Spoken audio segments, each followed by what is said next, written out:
Mahatma Jyotiba Phule, doctor बाबा साहब अम्बेडकर और मान्यवर काशीराम साहब को मैं याद भी करता हूं आज के दिन पर।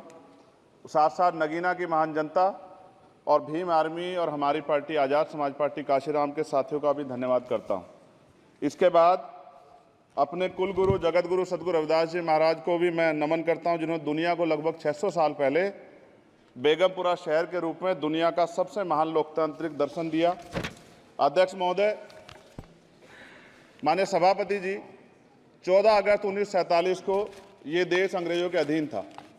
15 अगस्त 1947 को हम लोग आज़ाद हुए। 16 अगस्त 1947 को देश आज़ादी में था, लेकिन धन धरती राजपाट में बंटवारा नहीं हुआ। जो साधन संसाधन थे उनमें बंटवारा सही रूप से न होने के कारण एक बहुत बड़ी आबादी सुविधाओं से वंचित और सम्मान से वंचित रह गई। उनको सम्मान देने के लिए और अंतिम व्यक्ति तक सुविधाएं पहुंचे, इसके लिए लोकतंत्र की व्यवस्था हुई। लेकिन आज़ादी के 70 साल बाद भी हम कहाँ खड़े हैं, इस पर ये चिंता का विषय है। मैं मानता हूं कि सामाजिक न्याय तभी होगा माननीय सभापति जी, जब जातीय जनगणना पूरी होगी और जातीय जनगणना कराई जाएगी और साथ साथ संख्या के आधार पर आरक्षण जो है वंचित वर्गों का बढ़ाया जाएगा। उसके साथ साथ जब राष्ट्रपति जी अभिभाषण पर बात रख रही थी तो उन्होंने शहरी और ग्रामीण क्षेत्रों के विकास की बात कही और ये भी कहा कि दुनिया में सबसे उत्तम शहर हमारे यहाँ बने। लेकिन माननीय सभापति जी, 70% आबादी तो गांव में निवास करती है, तो गांव की आबादी के बारे में भी सोचना होगा कि उनका जीवन कैसे बदले।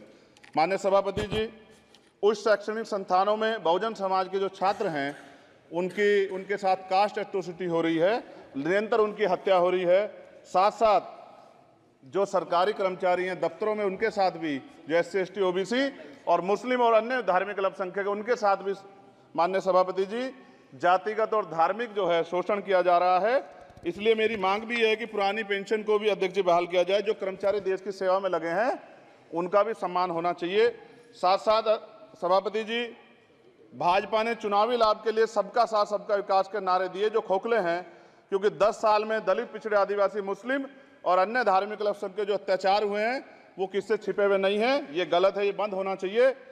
सभापति महोदय जी, महामहिम राष्ट्रपति जी के भाषण में निजी क्षेत्रों में SC ST OBC को रिजर्वेशन देने का कोई उल्लेख नहीं हुआ है, जो कि आज चर्चा का विषय, क्योंकि 98% प्राइवेट सेक्टर है, 2% सरकारी सेक्टर है, तो 98% प्राइवेट सेक्टर में भी हमारी हिस्सेदारी की बात होनी चाहिए।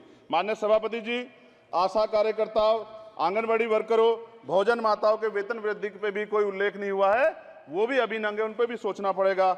माननीय सभापति जी, जिस क्षेत्र से मैं चुन के आया हूं नगीना से, वो बहुत पिछड़ा क्षेत्र है। उस क्षेत्र में कोई विशेष आर्थिक पैकेज नहीं दिया गया, रोजगार की सेवाएं नहीं है, नौजवान पलायन करता है।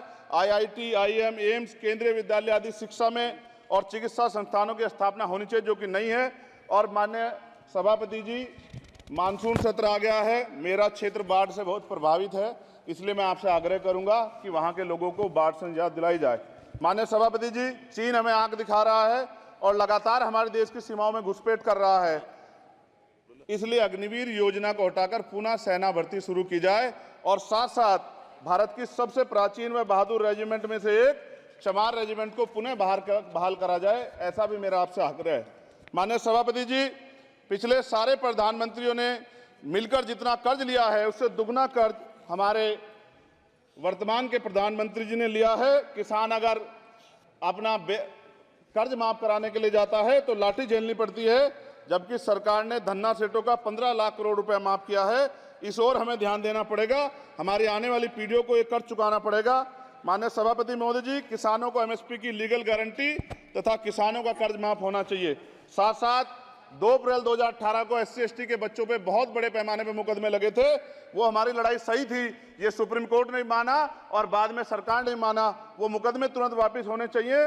माननीय सभापति जी, प्रेस जो है उस पर भी शिकंजा कसा जा रहा है, जो पत्रकार सरकार खिलाफ बोलता है नौकरी से हाथ धोना पड़ता है, और सोशल मीडिया हमारा हथियार है, उस पर तरह तरह के प्रतिबंध लगाए जा रहे हैं और विरोध करने वालों को सोशल मीडिया हैंडल भी सस्पेंड करा दिए जा रहे हैं।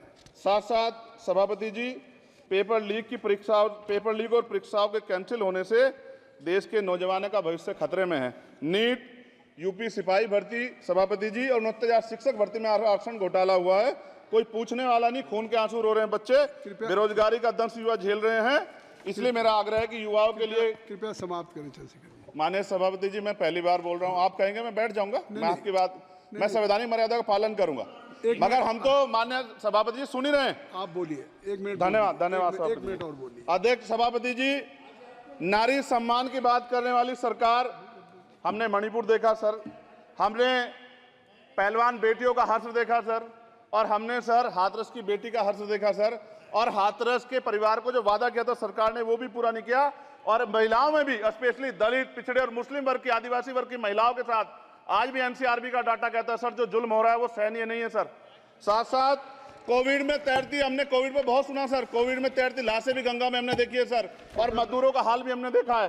सभापति जी बस सब समाप्त कर रहा हूं, नोटबंदी पे छोटे मजले उद्योग की जो कमर टूटी वो भी हमने देखी है। सभापति जी, शैक्षणिक संस्थानों, विश्वविद्यालयों में, चिकित्सा संस्थानों में ओबीसी एसटी के योग्य अभ्यर्थी को एनएफएस करके जिस तरह निकाला जा रहा है, लेटरल एंट्री करके जिस तरह हमारे रास्ते बंद किए जा रहे, ये भी हम देख रहे हैं सभापति जी।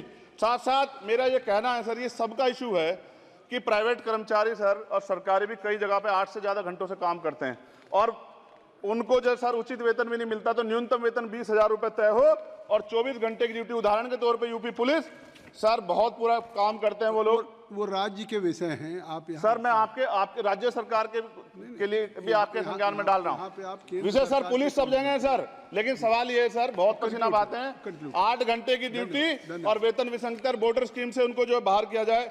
माननीय सभापति जी, 1 मिनट चाहिए सभापति जी, राष्ट्रपति जी ने धर्म के बारे में बात की थी, राम मंदिर से पहले हमारे गुरुघर तुगलकाबाद का फैसला आया था राष्ट्रपति जी, वो सभापति जी अभी तक दिल्ली में स्थित सदगुरु रविदास जी महाराज का गुरुघर नहीं बना। साथ साथ सभापति जी, अपनी बात को खत्म करते हुए मैं आपसे कहना चाहता हूं कि जितना देश दूसरों का है सर, इतना हमारा भी है। हम मरने के लिए पैदा नहीं हुए, जो चाहता है हमारी हत्या कर देता है। मूछे रखने पे, घोड़ी पे बैठने पे, मटकी छूने पे हमारी हत्या हो रही है। क्या बदला है सर 70 साल बाद भी? दलित, पिछड़े, मुसलमानों पे हिंसा नहीं रुक रही है सर। मेरा आपसे संरक्षण के साथ ये आग्रह है कि इन घटनाओं को रोका जाए, और देश किसी की बपौती नहीं है, देश संविधान से चलता है सर, और संविधान से चलेगा, संविधान छेड़खानी बर्दाश्त नहीं की जाएगी सर। धन्यवाद। जय भीम, जय भारत।